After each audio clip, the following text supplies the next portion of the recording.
Guys, আমি শরীফুল ভাই। দেখেন, আমি গাছের ডালে বসে আছি, খাড়া রয়েছি। এই যে গাছ,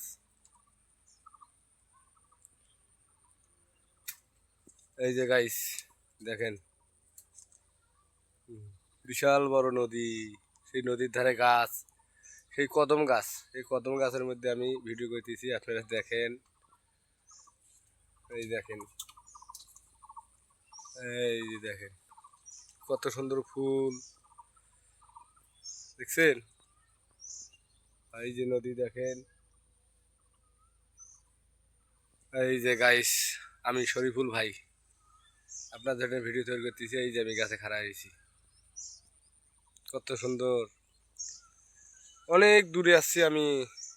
এই দেখেন, কোনো বাড়ি ঘর দুয়ার নেই। এই দেখেন গাইস, গাইস ভালো থাকুন, সুস্থ থাকুন। আমি শরীফুল ভাই আপনার ঘরের জন্য দোয়া করি। আপনারা ভালো থাকুন, সুস্থ থাকুন। ভিডিওগুলো ভালো লাগলে লাইক, শেয়ার, কমেন্ট করুন। তো গাইস, আপনারা সবাই ভালো থাকুন। আল্লাহ হাফেজ।